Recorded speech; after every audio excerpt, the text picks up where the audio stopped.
আল্লাহ রাব্বুল আলামিন পবিত্র কোরআনুল কারীমের মধ্যে বলেন, ইন্নী জাইলুন ফিল আরদি খলিফা। আল্লাহ রাব্বুল আলামিন বলেন, আমি আল্লাহ রাব্বুল আলামিন তোমাদেরকে অবশ্যই খলিফা করে দুনিয়াতে পাঠিয়েছি। খলিফা মানে হলো প্রতিনিধি। আল্লাহ রাব্বুল আলামিন কিন্তু আয়াতে কারিমার ভিতরে বলেন নাই, ইন্নী জাইলুন ফিল আরদি মাসাজিদি খলিফা, আমি মসজিদে খলিফা বানাবো।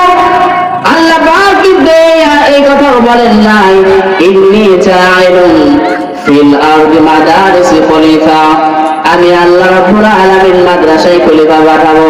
তাহলে যে ফিল আরদি, এই ফিল আরদির নাম আল্লাহ পাক কিন্তু এই কথা বলেন নাই, ইন্নী জাইলুন ফিল আরদি খানকা, মসজিদে মাদ্রাসায় খানকা খলিফা বানাবো। তাহলে যে ফিল আরদ, এই আরদ আল্লাহ দিতেন না, কারণ ফিল আরদ মানে কি জমিনে। খলিফার প্রথমত কাজ হলো এক নম্বরে পৃথিবীতে দুনিয়াতে ন্যায় বিচার কায়েম করা লাগবে। হযরত ওমর তিনিও ছিলেন আল্লাহর খলিফা। আজ যদি এই দেশে পৃথিবীতে ন্যায় বিচার থাকতো, তাহলে এই দেশটা একদিন সুন্দর হয়ে যেত, মুসলিম রাষ্ট্র হিসাবে, ইসলামিক রাষ্ট্র হিসাবে একদিন প্রাধান্য পেয়ে যেত।